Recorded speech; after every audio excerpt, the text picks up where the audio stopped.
Hi, I'm Sherri Kane, investigative journalist and vice president of Medical Veritas International, Inc. The other day, I had the honor of interviewing Dr. Alan Cantwell, the author of Queer Blood and AIDS and the Doctors of Death, and Dr. Leonard Horowitz, who's the author of Emerging Viruses, AIDS and Ebola, Nature, Accident, or Intentional. Both doctors came to the same conclusions about AIDS being man-made. Tell us how you found out that this was a man-made virus. Well, I was doing research on Kaposi sarcoma in 1978, 1979. This was before the epidemic became well known in 1981. And for a number of years, I had been very interested in bacteria, not viruses, but bacteria in cancer, because my mentor was Virginia Livingston, the late Virginia Livingston, who practiced in San Diego, and she followed a number of scientists beginning in the late 19th century who said that there were bacteria involved in cancer. So all the years that I was working as a dermatologist, I was always checking certain diseases to see if there were bacteria there, even though it was common knowledge that there weren't bacteria involved. So I started publishing on scleroderma, from biopsies where I would search for bacteria, and then we would culture the skin and to see what kind of organisms we would grow and so forth. But Virginia, after her scleroderma work, went on to study cancer and the effect of bacteria on cancer.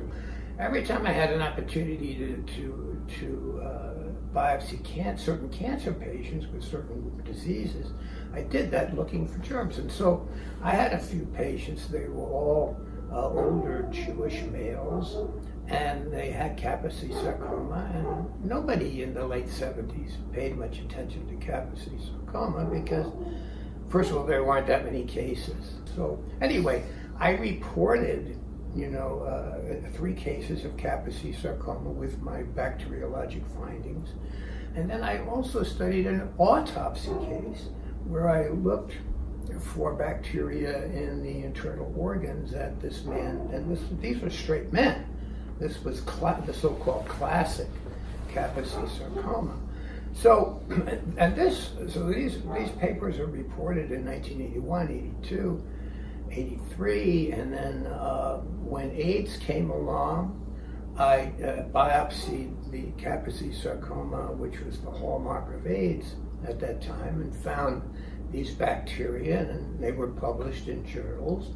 And I thought, this was at a time when people were looking for what is causing AIDS? Why are these people dying?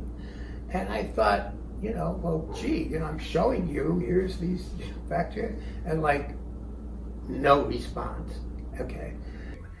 Kaposi sarcoma, even in the Jewish men and the Italian men, it was never transmissible. So, first of all, they thought, well, you got Kaposi sarcoma, you got AIDS, and you're having sex, and you're going to get it, let's stay away from the Kaposi, but rightfully so. Let me interject. That's why the Special Virus Cancer Program, which took Kaposi sarcoma, it took leukemia and lymphoma, 3 different diseases that had been previously really rare, suddenly would emerge in this population. In 1976 was the first case, late 70s, early 80s explosion of this unique, never before seen cancer complex tied to immune suppression.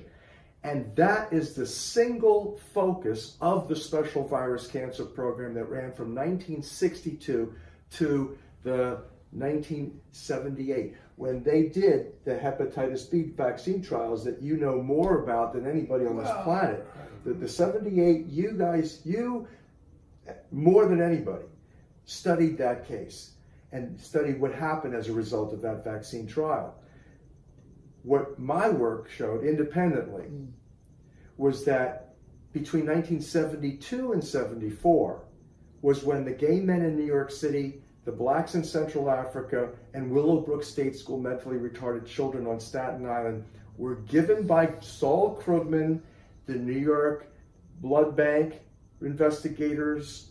There were also military, United States Army investigators. There was also a CDC partner in the experiments that committed that atrocity of injecting these experimental individuals with the hepatitis B vaccines that were tainted with the AIDS virus.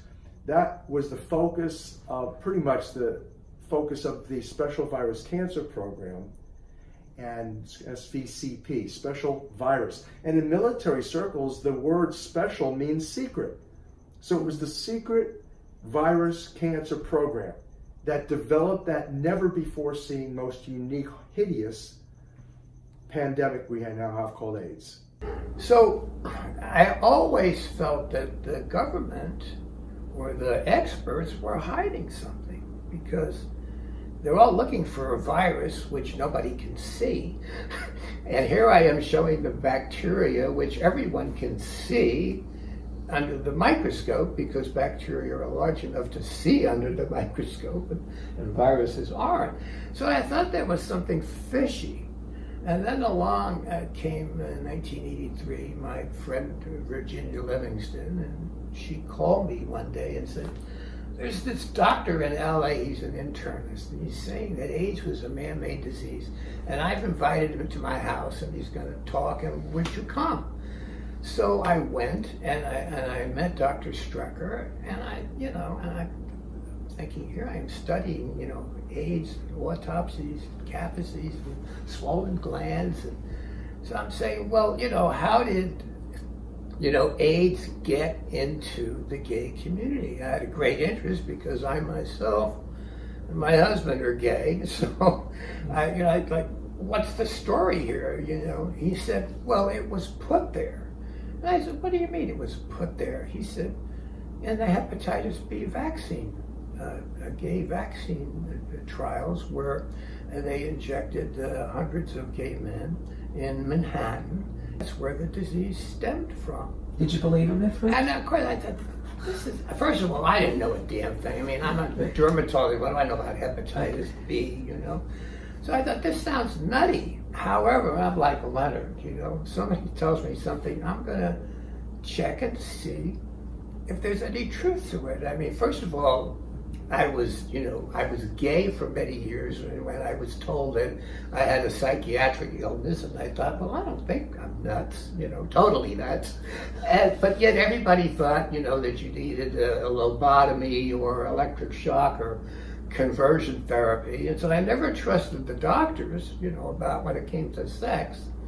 And I spent, a year in Korea running a VD clinic, so I know what straight men do when you can get laid for a couple of bucks, but with Korean women surrounding my campgrounds. So I was always skeptical, and so I thought, well, I'm going to see if what Strecker says was true, if there was any connection. I didn't know anything about it.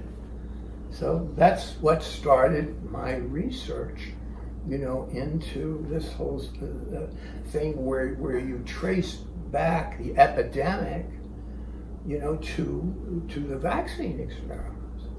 Right. Now you both wrote books on this, and tell us some more about those books in relation to this topic. Well, from my point of view, when you start reading the Virus Cancer Program, you realize, all the what I think are just nutty experiments. First of all, if there is a cancer germ, therefore, I think it's extraordinarily dangerous to take cancerous tissue and place it into various species, or to take cancerous tissue, put it into cells and adapt them to human cells and play with them back and forth. And in those years, in the decade or two before AIDS erupted, there was a lot of human experimentation that was secret, or if it wasn't secret, it was done and it was put in medical journals. I mean, I mean, you could start with the Nazis, for instance, with hepatitis B. Apparently, they would take stomach secretions from hepatitis patients and they give them to, prisoners, and then they would get infected and they go, this is a communicable disease. And then you had the problem with hepatitis B during World War II when apparently the yellow fever vaccine that they gave to a lot of soldiers was contaminated with hepatitis B. So they got, I think, serum hepatitis from that. And then you read about, and you were aware of this, the Willowbrook experiments. You could talk about that, where they actually took retarded children's feces and made them into a malted milkshake and gave other kids, a malted milk feces shake to make hepatitis. And the irony, the biggest irony of this is the guy that ran this experiment, who I will not mention because I blocked his name from my mind, was the safety officer at the hepatitis B gay vaccine experiment. What is He was the safety officer. It was Saul Krugman. You got it. Saul Krugman. And he was one of, I think, the two safety officers in the hepatitis B vaccine trial. So, first of all, people say, oh, doctors would never do that. Yeah. I mean, read a book, just read a book and you will find out what, it would only have taken a couple of people in that experiment to screw it up. I mean, and if they didn't talk, who would know? Because it's not like when the men came in, you took the shot from the bottle like they do with the clinic. All right, next, with the shot. Each person, first of all, it was a series of 3 vaccine shots in order to try to become immune. And each vaccine shot was put in an individual vial. So all you had to do was contaminate some of the vials, and very easily. You wouldn't. First of all, you would never put a monkey virus, and give it to everybody, because then anybody they'll all become sick and they're all HIV positive. You're screwed. So, but what you would do is you would take just a select group and maybe infect 20, 30 people. And because the people in the trials were highly promiscuous and they all lived, in a small Manhattan area, that could spread like wildfire. Yeah. So, Yeah. what do you have to say about all that? When did you first know about the Special Virus Cancer Program? I think through Strecker. No, Strecker didn't have that. I had that stuff. But I knew about that before I met you. Maybe It's in my books. did you publish on the Special Virus Yeah, Cancer there's some Program? information on the special virus. Yeah, But not to the extent that you did. And plus, I am not a virologist. That's like, to me, reading Russian. I have no clue what these people are talking about. But I've always been suspicious of virologists. Like I say, how come they see things nobody else can see, and what I see, they can't see, that everybody can see, because I've taken pictures of them, and they're on the internet. Just mention my name on the internet and put down cancer bacteria, and you will see pictures of these cancer bacteria. No one in the world, as far as I know, has commented on this. Strecker, I interviewed Strecker, and he did not mention a word about the Special Virus Cancer Program. But what I ended up having to do, because I am like you, I mean, like who would learn virology unless you were a virologist?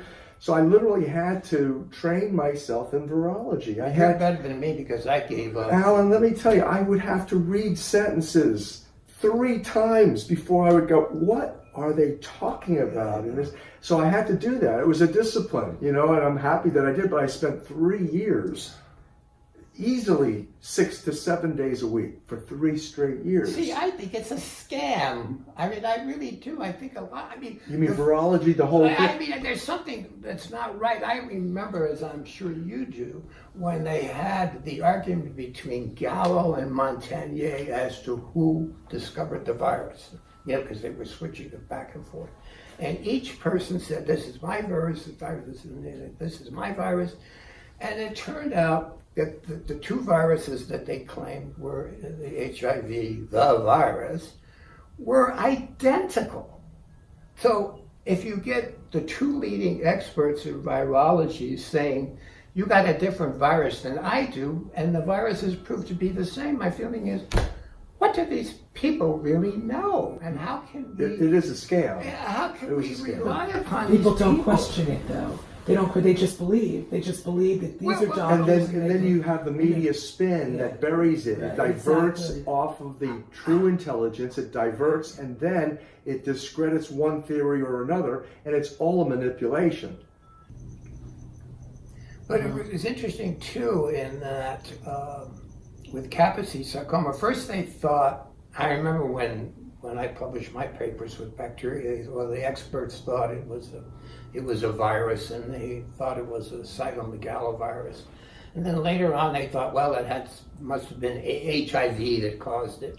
Except when they checked the Hepatitis sarcoma patients in Africa, particularly elderly patients in retirement homes, they didn't find any HIV.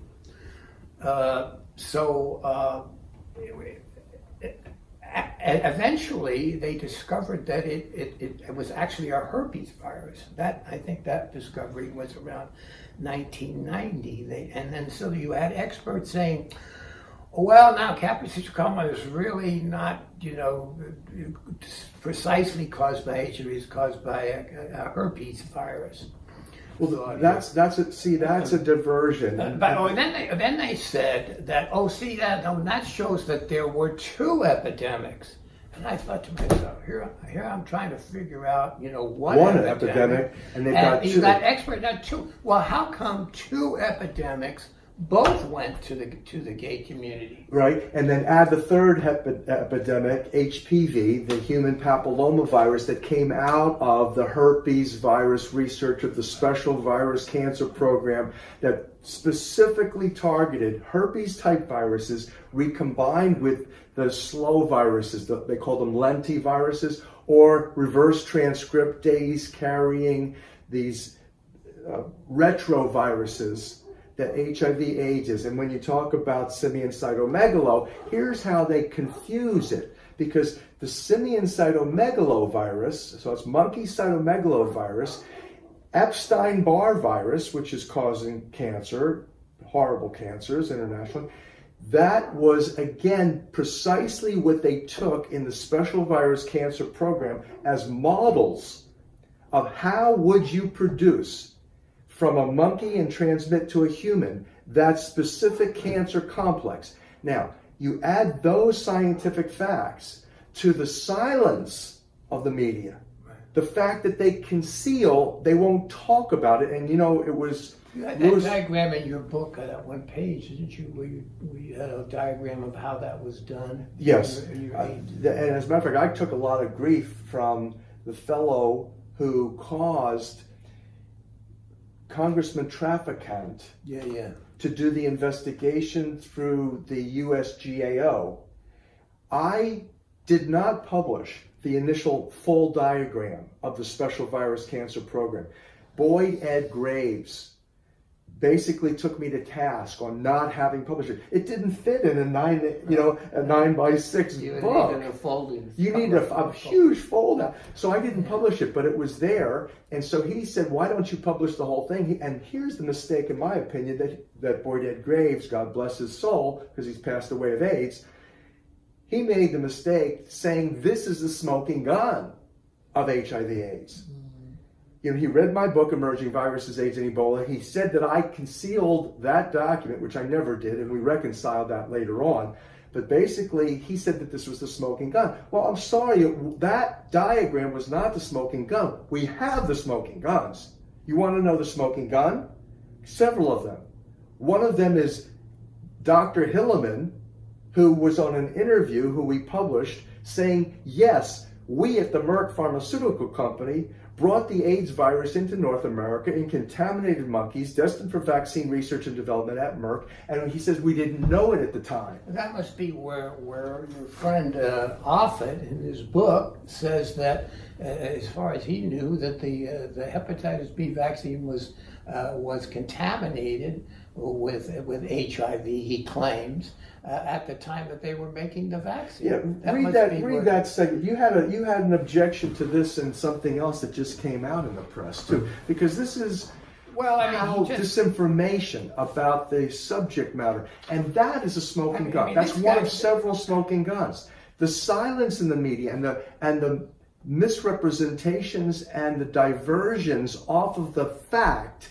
Here's a smoking gun. No, I mean, this Offit is considered probably the leading vaccine proponent in the country. He is. Right? He's the biggest vaccine. They call him Dr. Prophet. Yeah, now here's what... Dr. Prophet, yeah. Here's what Dr. Prophet. He is an outrageous he propagandist and a writes here in his liar. book, was it coincidental that these were the beginning years of the new mystery disease in AIDS and the years before AIDS became official? Cantwell reasoned that Hilleman's hepatitis B vaccine contained HIV and was therefore responsible for spreading AIDS in America. Later, researchers traced Cantwell's hypothesis by examining the incidence of AIDS in men who had or hadn't received Hilleman's hepatitis B vaccine.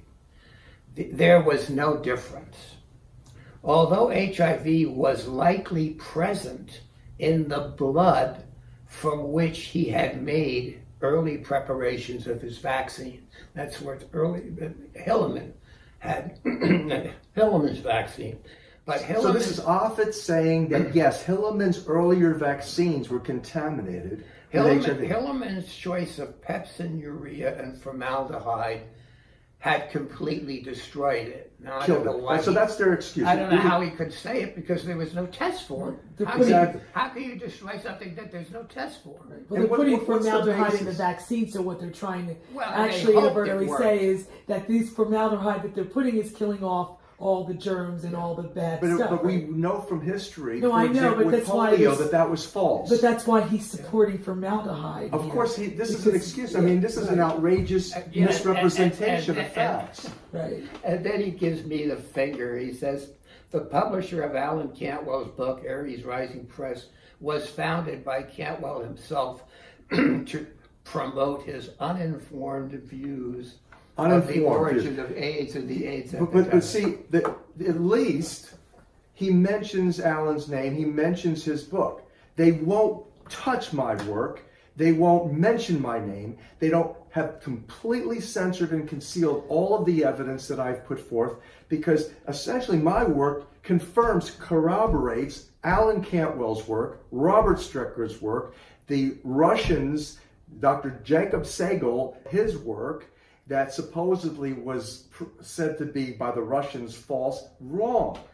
What you've seen taking place is a media persuasion, propaganda administration for socially engineering this general acceptance that AIDS is a mystery, that we don't know where the mystery came from. Yes, vaccines may or may not be implicated, and we're looking for safer vaccines. Instead of saying, look, your vaccines triggered this genocide, there's no possible way you're ever going to have a safe vaccine because it contains GMOs and they cause cancer.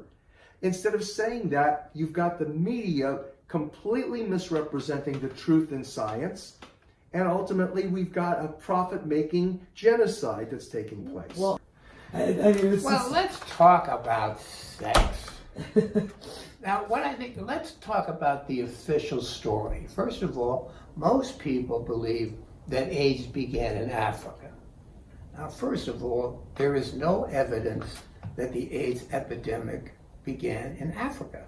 The AIDS epidemic began in Manhattan, New York City. Exactly. So it didn't come from Africa. Now, yes, the African epidemic occurred, but it occurred in 1982 at the earliest. And we're talking about cases from, you say 76, I say 78, but who cares, because there was also some preliminary experimentation, which I presume if you're going to do a big, expensive experiment on gay people, you're going to check a few gays before you do the big experiment, just to make sure they don't drop dead. And my work says 72 to 74 was when those few, let's say, several dozen gay men in New York City were the first to be injected. Why do you think that they specifically targeted gays and black people? Well, because that's what Schmooness, and he has a story out of a James Bond movie. He was a Polish guy in medical school. The Nazis came, they partitioned Poland, put his butt in Siberia. After the war, they let him go to medical school. This is Wolf. Very kind of the Schmooness. Russians. Wolf Schmooness. And then he eventually defected with his wife and his child, and he ended up in the library at where was it? One of the medical libraries, and somebody found him and gave him a lab job, and then he became this Hepatitis B icon. All of a sudden, like within 3 years. I mean, it's like it's such a strange story. But first of all, he wanted people that, if you're going to do a Hepatitis B experiment, you have to have promiscuous people. Okay. Well, I mean, who has more partners than, young gay men in New York? And plus, he wanted them to be young, he wanted them to be healthy. Now, they had to be hepatitis negative, so despite all their carousing, they still had never acquired hepatitis B. He went through hundreds and hundreds of men to find a group that were negative, that could be used. He wanted them intelligent, because they had to, be aware of what the experiment was. They had to have an address and a phone number, because he had to contact them. So they basically ended up being mainly young, healthy, gay, with a few bucks in their pocket.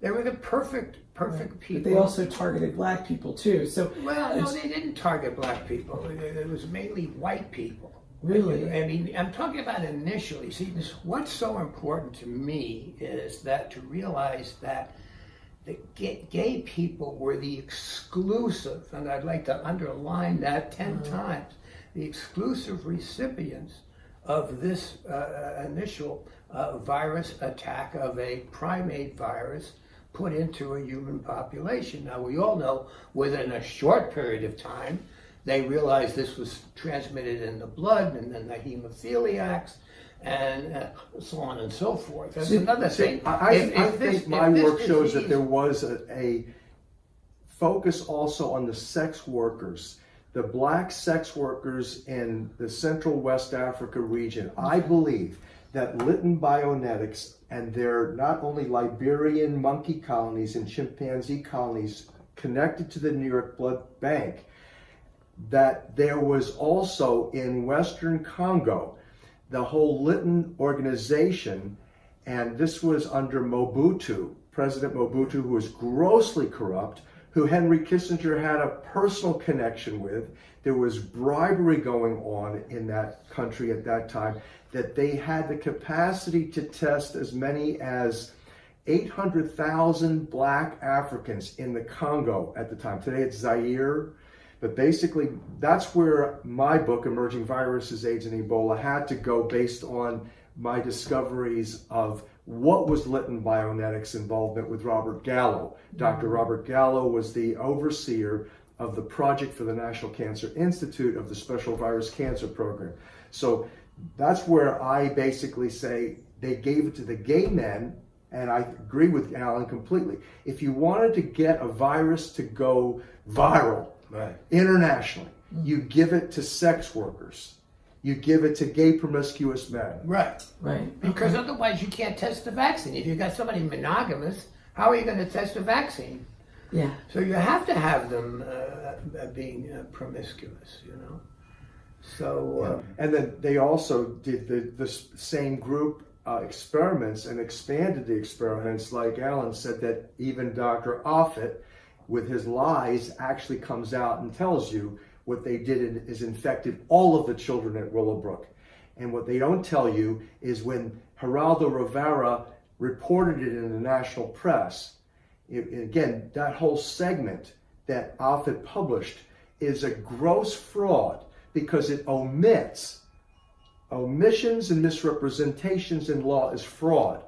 He omits the fact that they closed the school in 1976. They claimed later, this is in Wikipedia too, the lies. The film you just watched, that we just watched about Willowbrook? Yes, the Willowbrook and film. They didn't mention anything about them being tested for these vaccines. No vaccine experiments. Guinea pigs. No, they were. But at least Offit tells you, yes, they were involved in hepatitis B vaccines. But he doesn't tell you they closed the school in 76 and left the biological testing labs open. Did he mention that in the film, that they were tested? I don't remember. No, not the film. The film doesn't have it. Well, the film is the most important thing because more people are going to watch a film than read a book, right? That's true today, unfortunately. Well, they talk about fake news, and God knows, I think there's fake news. But even worse than fake news is no news. I completely agree. I mean, in other words, some of the things we're talking about, I'm sure the average it's person fake news. It's scientific fraud. Talking about some colony in Africa connected with this hepatitis and the guy that directed it was a Russian and a spy, and I mean, it's like it reads like some bad fiction. Yeah, it does. It absolutely does. U.S. Supreme Court Justice Louis Brandeis had a brilliant conclusion at one of the cases that he was over judging on. And he said, quote, that silence is often evidence most persuasive, end quote. When you keep a scientific fact of such importance concealed, that's obstruction of justice. That's evidence tampering. That's scientific evidence tampering to aid and abet genocide. And that's what we have here. But I agree with you, but I am sure over the years, we've known each other, 20-something years, I'm sure millions of people have been exposed to us in some way. Either some friend said, oh, there was that doctor, or there was that dentist. That's right. And yet, name one colleague in science, one expert or even non-expert, just somebody with a degree, who has come out and said any of these things we were talking about. That's why I think, we are such rare birds that you can understand why people must think that we're kooks. And already, we're on the internet. I used to have a web page. You did too.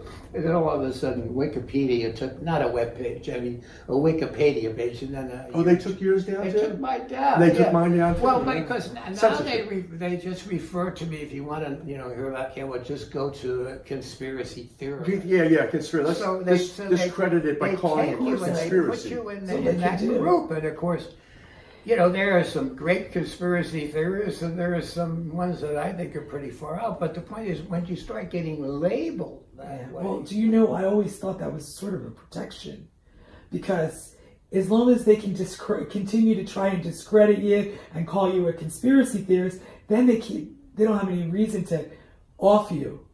But they also don't have any reason to investigate what you're saying. Exactly. Right. I mean, there's multiple reasons why they do that, and it's a shame because what it does is it doesn't create this opening for other people to want to look at the work. Right. Another thing it does is it also creates other doctors not to want to get into it because they don't want to lose their licenses. Right. They themselves don't want to be. To me, it's like this cancer issue with the bacteria. I mean, you're talking about how somebody says something and then they challenge you. It's in plain sight. And I read, like in 1910, there was this famous pathologist. He said, cancer is not an infectious disease.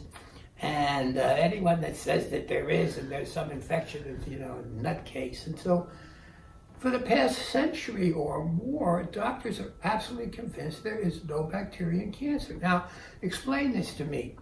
We know that the human body contains anywhere from 60 to 80 to 100 trillion bacteria. Well, where are they? You never see them in a report. And nobody ever sees them.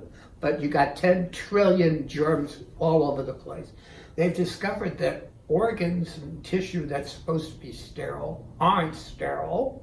And they've determined that the blood, which every doctor believes is sterile, is not sterile. Everyone's got bugs in their blood. They're essential. So you say to yourself, okay, we've believed since the late 19th century that bacteria can cause disease. Why do we refuse to consider that any of these bacteria that we carry cause cancer? Hello? And if you don't understand some of the stuff about not only human beings carrying bugs, but every animal carries bugs, every living thing carries bugs, and you're playing with these diseases and you're mixing them up between species and you're contaminating the human pool with God knows what that you don't even recognize as a problem. I'm saying to myself, sometimes I think it's like voodoo science. Exactly what it is. Yeah. It's a complete contrivance. Pseudoscience. No, it is not pseudo, voodoo. Voodoo, yeah.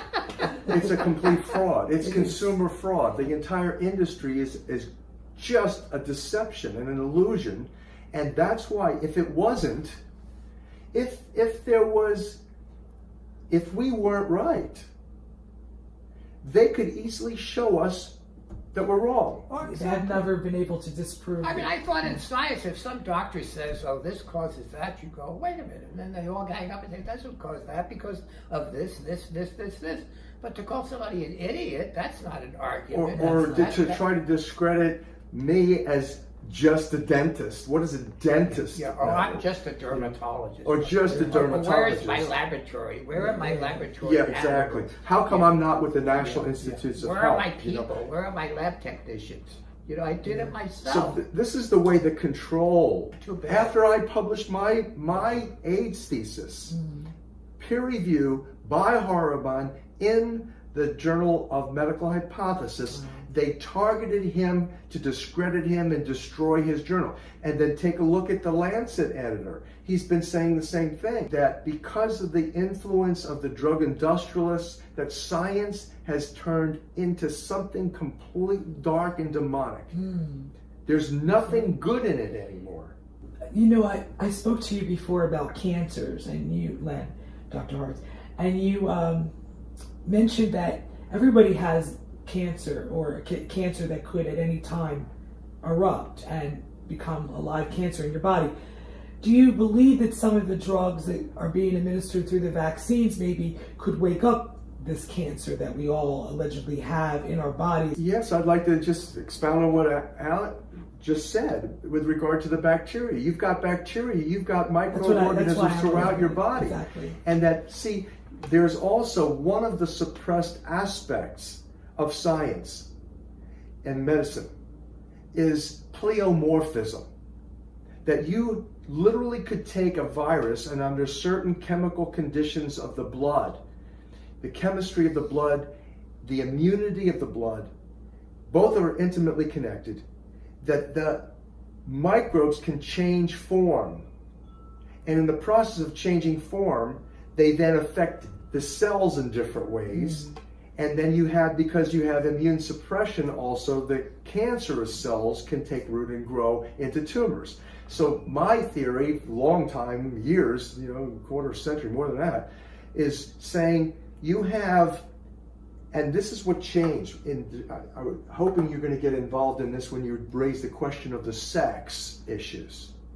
Because in the early 1970s, when the Special Virus Cancer Program focused on the sexually transmitted diseases, and out of that came the hepatitis explosion, out of that came HIV/AIDS and the cancer links, Kaposi's, leukemia-lymphoma, HPV. and the HPV, Right. and the genetic, the herpes, genital herpes, all of that exploded as a result of these contaminations.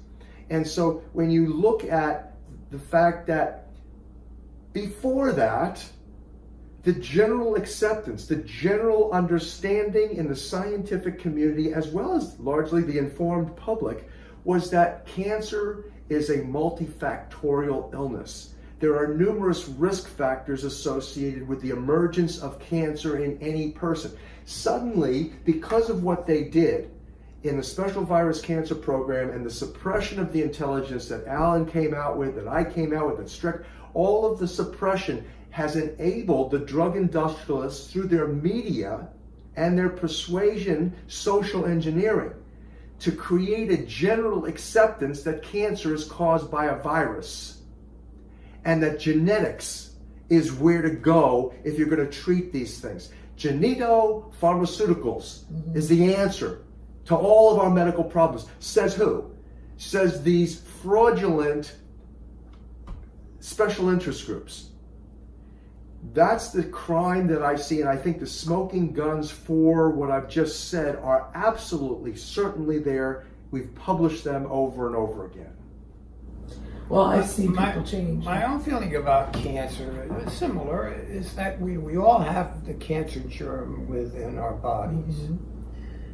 Anything that disturbs the function of part of the body, whether it's environmental or sexual, or anytime that a body part is damaged, it becomes inflamed. I mean, that's just how cells come in to counteract damage. Anytime you bring cells in, the bacteria, some of them, see an opportunity to cause trouble. Sometimes that trouble, blows away in a day or two. Sometimes it causes some chronic condition, and sometimes I think it causes a cancer. So it is multifactorial. It's like tuberculosis. I mean, TB is everywhere, but not everybody's coughing, because there are other factors. If I locked us up for a year or two in a room and we didn't have any air, one of us would probably come down with TB or some damn disease, just being put together in a small environment. So, and with viruses, you can always find viruses because they're around like the bacteria are around. I guess it's easier to make drugs and vaccines against viruses than it is to even consider the possibility, because let's take this cancer microbe concept. How do you really get rid of these bacteria that are promoting cancer? I mean, you can't destroy them all because we need these bacteria to live. So I think the only way you can do it is to rev up the immune system, maybe to fight a little harder against these bacteria. With the alkalinity, for example, body chemistry. But I'm not sure that there's a vaccine. Maybe there is. Maybe Virginia. No, the vaccine, the concept, the industry is based on fundamental fraud. And so I'm recommending a wonderful audio and video therapy program that's based on frequency resonance. A lot of people have heard about the solfeggio musical scale and the solfeggio healing frequencies. So I've been a pioneer in that field. What I'm saying is so simple. I'm saying if you grow because of the air you breathe and the sunshine that you take in, just like the plants do, and we're breathing oxygen because of the chlorophyll that's growing from the sunshine, and that oxygen has a vibrating electron. Electrons cause alkalinity of the bloodstream. Hello, it's a OH negative hydroxyl radical in chemistry. The negative means there's an electron that's vibrating and charged negatively, and that's where you have the bacteria positive. The pathogens are generally negative, gram-negatively charged, because the surface membranes carry the electrical capability to have the stain. You can see it under a microscope because there's a positive and negative charge on the surface membrane, that the gram-negative bacteria attract the stain in some ways versus the gram-positive. That all has to do with the presence or absence of the electron. And if we understand that the body is fundamentally made of that, and that frequency, resonance, and sound dynamics is virtually spirituality, because what is spirit? Spirit is energy. What's energy? It's all electrons. And so suddenly now you realize that 80% of your body weight is water. Well, hello, there's your OH negative hydroxyl radical in the water molecule.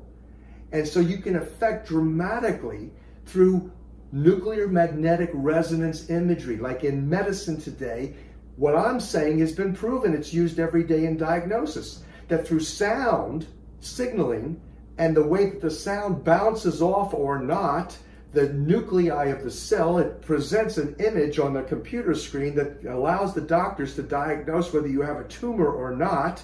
It's all sound, it's all frequency. You're a spiritual being first. That's the paradigm that we should be engaged in, not the poison, not slash, burn, and poison medicine. If I'm going to treat you, I'm going to treat you as a spiritual being, as an energy being, bioenergetically, electromagnetically, and electrogenetically influenced. But there's more money in the other tree. There you go. It's because the humanitarians here, are telling you the truth versus what Paul Offit's ilk are going to lie to you and cover up all the simplest truths that could set humanity free from the genocides and the hypocrisy. Let me ask you, what do your peers think of it? Like other doctors, what do they think about your research? I have never convinced one doctor to take the slightest interest in looking for... Do they ever say anything to They you? show them to them, oh, that's interesting. I remember the pathologist, I said, people around here think I'm nuts, because, I do this bacteria stuff. I said, now, you must see the same thing I see, but you don't say anything. And she said, well, we're not, that's really like, we're not sure, and so then she said, keep up your workout, and maybe someday you'll get the Nobel Prize. Yeah. And she actually said that, and I thought, and then she was very sweet because she was very helpful to me. I'm not going to give her a hard time. She was wonderful, a pathologist. I remember when Frank had his prostate out, I thought, are there cancerous bacteria in prostates? And prostate cancer is every older man's worst nightmare. So I asked her if she would, take a specimen and stain it the way I used to stain. I was retired by that point. So she stained it, and I looked at Frank's prostate, the microscope, and there, the bacteria, and those, it's on the internet, his prostate's on the internet. But I thought, she was very helpful. But I thought, and then I took some photographs and I showed it to the head of the urology department. I said, do you ever see anything like this? He said, no. And I said, well, do you know anybody who's interested? He said, well, I don't know. I asked the pathologist, we have a special, no comment. I mean, it's like, Say no evil. Hear no evil. I mean, it's like scientific zombies. Willfully scientific Willfully zombies. blind. Willfully, that's what I was going to say. It's willful blindness, Yeah, I mean, but it's also evil obedience. yeah. There's Dr. Vernon Neppy, who is a really brilliant, he's a genius guy. One of these days, I'd I'll love send him the interview I did of Dr. Yeah, Vernon Neppy is the director of the Pacific Neuropsychopathology Institute. He's a leading forensic, legal, medical, psychological expert, and he has defined, labeled what it is that you and I are talking about here. That our colleagues are so dumbed down, they've gotten into, and so in fear, because if they speak up, they may lose their job, they may be discredited, they're not interested. That's what he calls evil obedience. And he's called it a psychopathology that he says is one of the most devastating impacts on public health and safety, because you no longer have an intelligent, reasonable, professional organization of individuals who've come forward now to say, wait a second, we're seeing genocide, we're not seeing the practice of good public health and medicine, we're seeing something that's got to stop. He says that that is one of the most devastating, and I completely agree with him. And not well known, I mean, I was always hoping that some doctor or group of doctors come along and say, Cantwell is an idiot because A, B, C, D, E, and I wish he would stop writing his BS to just upset people. But no, all you're met with is silence. Silence. Silence or insults. What kind of Don't listen to him. Don't listen to him. This? Absolutely. Nothing to see over there. It's right? gross hypocrisy. is what Nothing it to amounts see over there, folks. I mean, There's people nothing sit to here and visit. listen to that. What Christine Ford talk about how she was molested when she was, and that go on for days. Yes. It's not taking money out of anybody's pocket. And I think, well, where's the evidence of this? And I didn't see the evidence. Yeah, right. Half the country thinks the woman has suffered and she's correct. Exactly. But she also played the victim role really well. I mean, her face and but what you just said, Sherri, like, that's part of the game. You see, this social engineering it happened requires that 35 years ago. persuasion. I mean, I understand if it just happened, you might be, feeling in the victim mode, but it happened 35 years ago. It's a But the diversion. point is, half It's a the diversion. country was taken in by this. Yeah. And I'm not saying that what she said wasn't true. I don't Yeah, think maybe it, it was. I don't think it was. but the What's point the is, importance of what you're saying? exactly, you talk for 20 minutes and the whole world stops for 4 days, and while you get talking heads discussing. Exactly. Because it's a political maneuver. Oh, we don't want that judge in there because he's not a Democrat, and we want I'll to. give you an example. I'll give you another example such- of how the control. It's the way they control people by putting them against each other. Here's another way Right. that the media controls this. You see, if Dr. Cantwell's work was politically correct, it would be on top everywhere. Or if you can make some money off it. Okay, so when I did this research initially as a graduate, my first scientific peer-reviewed publication, I have about 36 of them. My first one got the front page, June of 1978, Journal of the American Dental Association, and I was on every single high as you can get, isn't mainstream media hounded me for 3 days. I was on every single major network explaining my thesis. On the front cover, you're going to see a marijuana leaf. On the front feature story of the Journal of the American Dental Association, June 1978. Why? Because the thesis that I had advanced was based on some simple library research showing the cardiovascular and respiratory response mechanisms involved in marijuana smoking and how it could potentially present a risk if you're going under general anesthesia or even local anesthesia with 1 to 50,000 parts epinephrine. Okay, so here was a situation where my research, which really wasn't, I wouldn't declare that aspect of my research very good. If I look back on it, it wasn't extraordinarily scholarly. If I look back on it, it wasn't anything but politically correct at the time. They wanted to disparage marijuana smoking. That was perfect. And so that's how they control. You see, every single host on television that is a host on TV or a celebrity in the media is selected and boosted because they are politically correct. And as soon as you take, for example, Jenny McCarthy, where she comes out and says vaccines are not safe, it's damaging our children, or you take the Robert De Niro, who pulls the film Vax from the Tribeca Film Festival because of political pressure. Now you're witnessing, again, another smoking gun. You're looking at special interests who have the special interest in suppressing and concealing science for the sake of profit. What about when we were on conspiracy theory, that Jesse Venturi's show, remember? Everything you talked about was fine. You can talk about George Bush and Holly Burton and every conspiracy under the sun.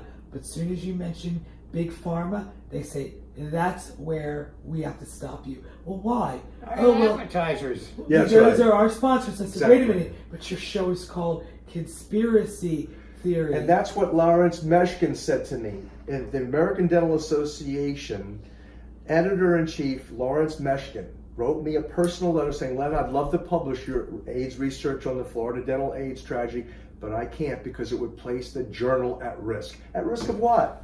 Losing its advertisers. The infection control industry. I remember back in the early 90s, I got a call from some TV executive, one of the major media, ABC, whatever it was, CBS. And he wanted to do a story on, man-made AIDS. And he called a few times, and he said, but I can't get anybody on the opposite side, so I don't want to have I can't have a biased show just with your ideas.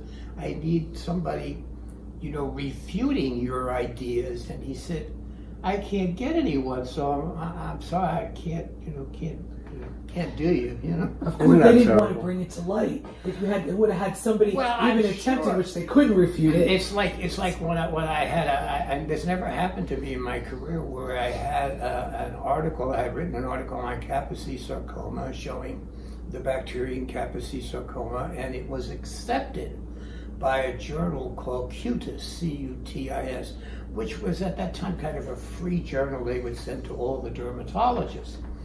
And they sent me the proofs, ready to go on press. And then they sent me a letter saying, "Oh, really very sorry, but we couldn't get anyone to corroborate your work, so therefore we can't publish it." And so it was, and this was right around the time when HIV was going to be declared. Somebody stopped them, for sure. I mean, a lot of these journals don't even have doctors on them. They have medical researcher. They have to rely upon their advertising as a free magazine, Another example, when I came out with the British Dental Journal article on Dr. Florida dentist Acker having infected his patients, and I heard several, for example, the Nightline came to me, and a couple other of the magazines came to me and said, "Dr. Horowitz, we would like to do a segment on this. Would you be willing to do it?" And I said, "Yes." So they didn't say to me what they told you, which I know happens. What they said to me after the producer did the whole write-up of the segment, gave it to the senior producer who approved it. It then went to the senior executive producer. This was Don Hewlett. It went to the head of the entire programming, and they nixed it then. That's where it got suppressed.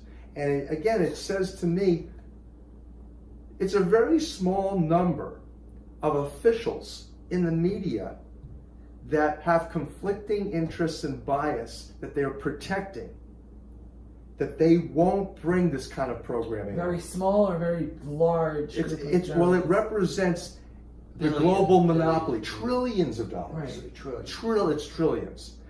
And so it would behoove those in power to hire propagandists and have influence, bribery, ongoing in the major networks and the mainstream presses, such as the Hearst Corporation, heavily in bed. You've got George Norrie, Coast to Coast. You've got Dr. Oz group. You've got, the people promoting Dr. Mercola, who are in bed with these global industrialists that have those special interests to consider. And that's where the suppression, as well as, it's not just suppression, and that's a smoking gun. It is also the discrediting, the disparagement, the libel, where they're saying, "Oh, Horowitz is a fool," or they're stealing your stuff, then they steal the stuff, and because again, think about what Offit did to you in this book. He takes Alan's work, he writes several pages based on Alan's work, and then he spins it through misrepresentations and omissions to sell his book. And to protect the industry. I kind of got back a little bit. Well, that's good. That's good. I do that too. You have to fight back. Yeah, we do. They're not censoring him. They're not censoring Dr. Offit like they're censoring both of you. And that's another thing. You can't get a positive. You can't get your real information out to as many people as you would want because you're being censored on a high level. Censored because the media is silent. The mainstream media. Let's get back to cancer for just a moment. I personally, and I know this sounds outrageous, I don't think that anyone in medicine wants to find out what causes cancer, really. Well, what? And the reason too much money involved. There's too much money involved. And first of all, let's assume tomorrow they discover that there are bacteria in cancer. First of all, people would say, Well, you've known about bacteria since like 1880. Before that it was the moon and the stars that were causing disease. But so you're telling me 150 years later you've discovered that there are bacteria in cancer? How could that be? And then the first thing the patient would want to know is, how do I get rid of those bacteria? The challenge is you have Centers for Disease Control and Prevention. Well, what happened to the prevention? John Knowles was president of the Rockefeller Foundation, an MD, a good guy, a brilliant scholar.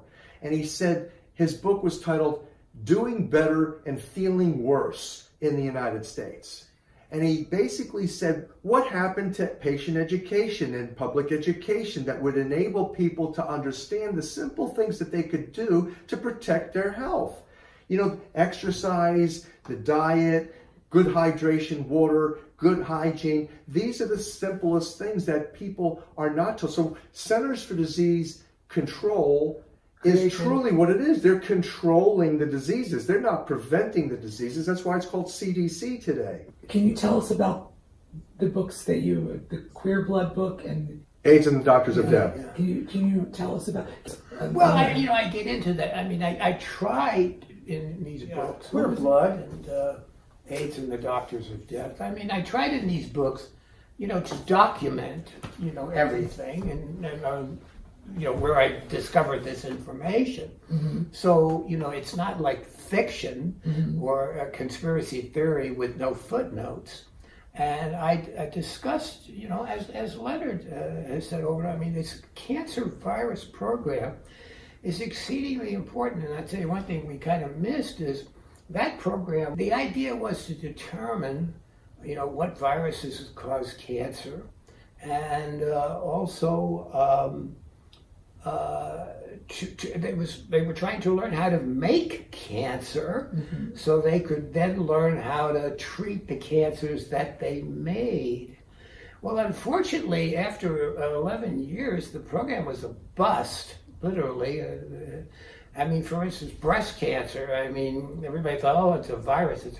Well, even breast cancer was a big, could never prove that any virus caused cancer until the Hepatitis B experiment. Then all the scientists agreed that HIV, could cause problems. Now, they also tried to shy away from HIV and cancer. HIV was first called by Gallo the Leukemia-Lymphoma virus. Well, that didn't set too well politically. What do you mean, a leukemia-lymphoma virus? That's cancer. HTLV1. So they changed it to a lymphotrophic virus, tropic virus, which, what the hell does that mean? And then they got in committee a couple of years later and decided they would call it HIV for human immunodeficiency. Of course, my feeling is they should have called it primate immunodeficiency virus in humans. Yeah, because they transferred it. Because now people think the virus is human. There's nothing human about it. Right. It's an animal virus. Right. And people actually believed at one point that the people were having sex with monkeys, and that's how that was the spread I of. would not recommend having sex with a monkey. Right, and so in reality, what they were doing was they were incubating these viruses in the labs, in the kidney tissues of the monkey. But again, That's right, even the names of these things are meant to obscure Exactly. the origin. They're of brilliant. these See, diseases. it's central intelligence.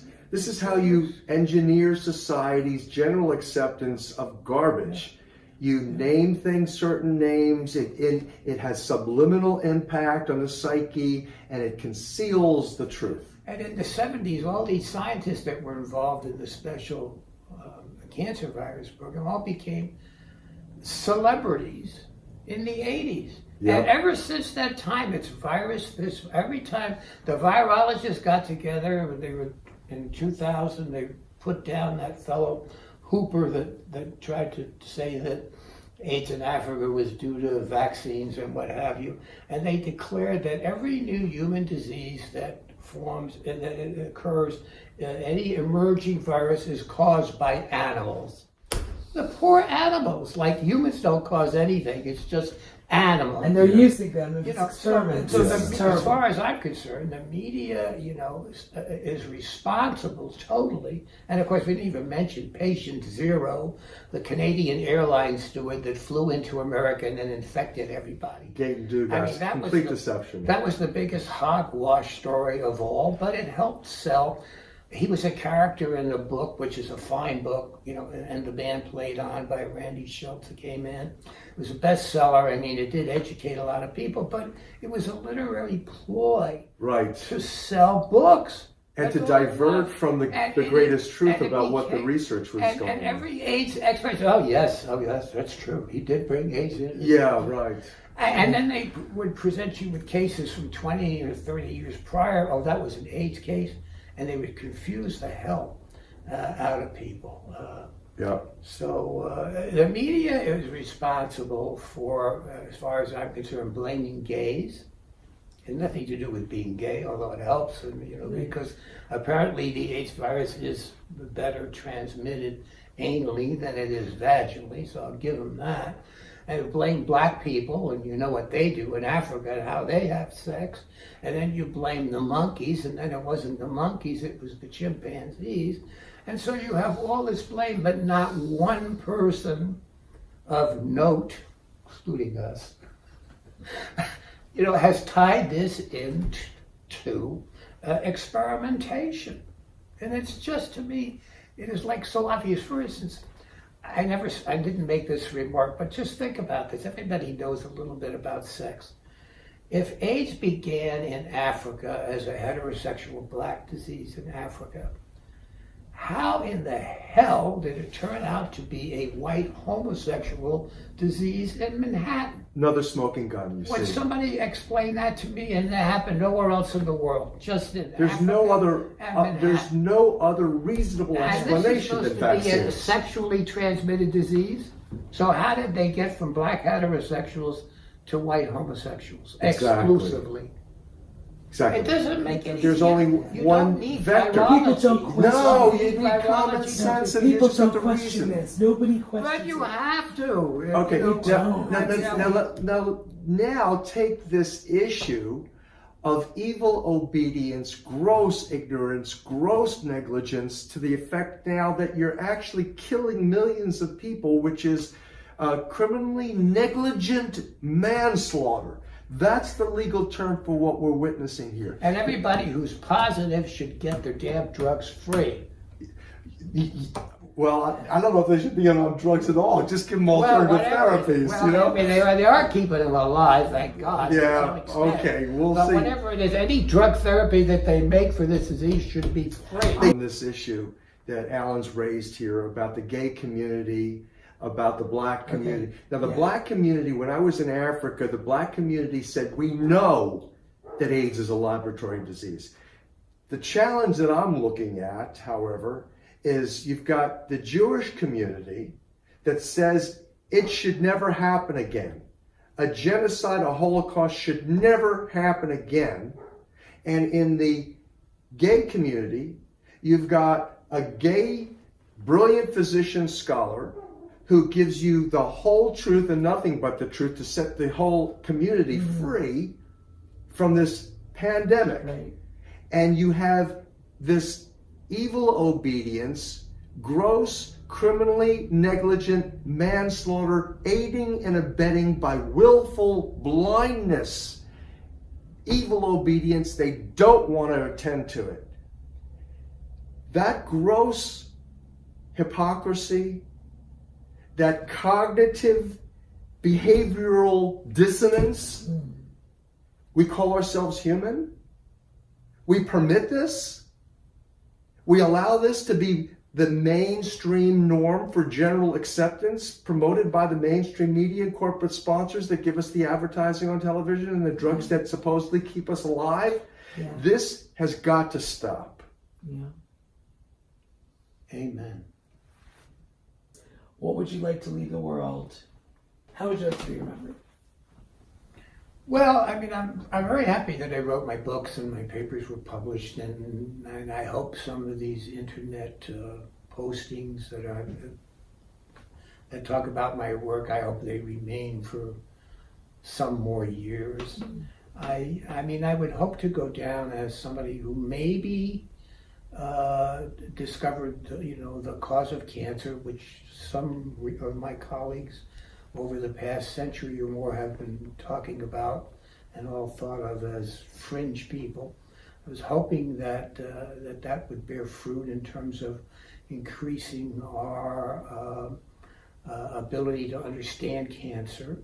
And then, of course, I love my man-made AIDS work only to try and show people that, there is evidence that this was a genocidal program that definitely has human hands behind it, not monkey hands, chimp hands, but human hands. And I'm hoping that someday somebody who has power, or more people who have some power, or who have the ability to write, or produce a play, or to make a movie on this, I just hope that is brought to people's consciousness so they can decide, what has happened to cause 35 million people to die of HIV and 35 million more who are on the planet with HIV. I mean, who could ask for anything more in terms of what your mission in life may have been? I often wondered, how did I ever live this long? I want to be 85 in 6 weeks. And I thought, why am I still here? Well, one of the reasons I think is we're still able to chit-chat. And who knows what will happen to your video, where it'll be shown and how long it'll be kept and who might be, influenced by it 10 or 20 or 30 or 50 years from now. Len, what do you got to say? Amen. I think the way I would like to be remembered is somebody who transformed healthcare into truly that phrase, health care. That you care about your health. You care about the health that's based on truth. Who are you? Who are we as human beings?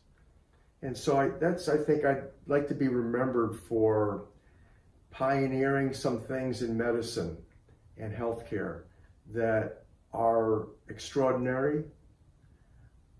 I don't know whether I can think beyond that. I mean, honestly, because I look at people like, for example, Paul McCartney, who you saw in the news a couple of years ago.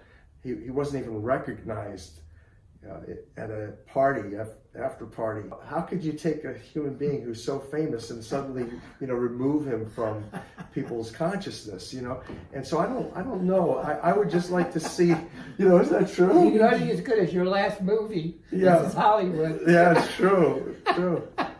Anyway, I hope that's... Or your last hit. In Yeah. this case, your last hit. Yeah, I'd like to be able to look down from heaven and say, I made a difference. And you have.